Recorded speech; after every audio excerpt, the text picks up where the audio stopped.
আমাদের এই 14ই জুলাই 2024-এ আমাদের বৈষম্যবিরোধী ছাত্র আন্দোলনের যে কর্মসূচি ছিল, রাষ্ট্রপতি তৎকালীন এবং দুঃখের বিষয়ে বর্তমান সময়েও তিনি আছেন এখনো।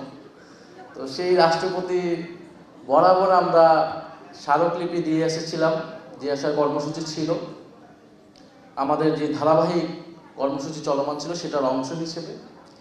এবং এই 14ই জুলাই আমরা দেখতে পেলাম ফ্যাসিস্ট শেখ হাসিনা দেশে এসে শিক্ষার্থীদেরকে রাজাকার বলে কটূক্তি করলো এবং তার প্রতিবাদে মেয়েরাই প্রথম হলের তালা ভাঙলো। রোকেয়া হল সহ ঢাকা বিশ্ববিদ্যালয়ের যে 5টি হল, সকল হল থেকে মেয়েরা বের হয়ে আসলো এবং সারা বাংলাদেশে ছেলে মেয়েরা হলের তালা ভেঙে বের হয়ে এসে প্রতিবাদ জানালো এবং এই আন্দোলনে প্রথমবারের মতো সরাসরি একটা রাজনৈতিক অবস্থান নিল সরকারের বিরুদ্ধে।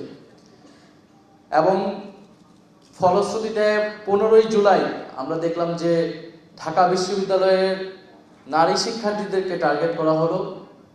সেদিনে সেই কর্মসূচি, সেই বক্তব্যের প্রতিবাদ, শেখ হাসিনার বক্তব্যের প্রতিবাদের যে সমাবেশ ছিল, সেখানে নারী শিক্ষার্থীদেরকে ব্যাপকভাবে আক্রমণ করা হলো, নির্যাতন করা হলো, আহত করা হলো। ঢাকা মেডিকেলে শত শত শিক্ষার্থী সেদিন আহত হয়েছিল, নারী পুরুষ নির্বিশেষে।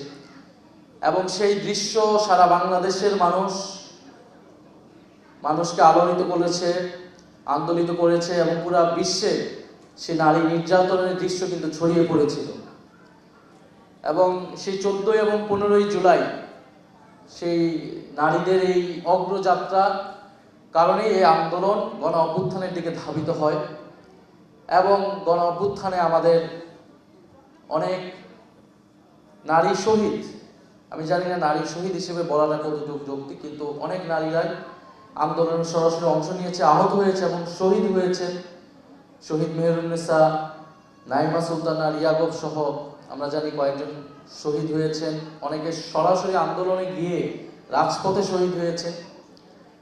ফলে নারীদের এই আন্দোলনে অংশগ্রহণ, ভূমিকা, আত্মত্যাগ, এটা আমরা সবসময় বক্তব্যে বলি, কিন্তু দুঃখের বিষয় গত 2 বছরে আমাদের বলতে সকল রাজনৈতিক দল বা সামগ্রিক রাজনৈতিক কর্মকাণ্ডে সেটা আসলে প্রতিফলিত হয়নি।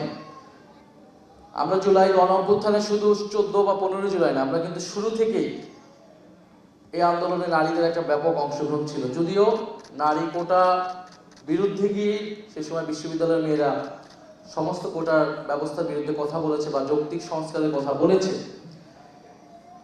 তো নারীরা ফ্যাসিবাদের, আমরা যারা বিশ্ববিদ্যালয়ে রাজনীতি করেছি আমাদের কাছেও এটা পরিষ্কার ছিল বিভিন্ন সমাজে, এই যে ফ্যাসিবাদ, এই ফ্যাসিবাদের বিরুদ্ধে নারীরা একটা বড় শক্তি, যারা সেই তৎকালীন ফ্যাসিবাদের বিরুদ্ধে দাঁড়াতে সক্ষম। এবং নারীরা এই আন্দোলনের একটা প্রধান জায়গায় ছিল বলেই নারীদেরকে আন্দোলনের সময়, অভ্যুত্থানের সময়, অভ্যুত্থানের পরবর্তী সময়ে বিভিন্ন সময় স্পেসিফিকভাবে আক্রমণ করা হচ্ছে, নারী হিসেবে আক্রমণ করা হয়েছে। কারণ না হলে 15 জুলাই নারীদেরকে লক্ষ্যবস্তু করা হতো না আক্রমণে, কারণ তারাও ভাবছিল যে নারীরাই ছিল আন্দোলনের বৈধতা। নারী না থাকলে, বা আমাদেরকে এখনো বিভিন্ন সময় এইভাবে ফ্রেমিং করানোর চেষ্টা করা হয় যে নারী নাই এনসিপির সাথে, বা জুলাইয়ের সাথে নারীরা নাই, নারীরা চলে গিয়েছে।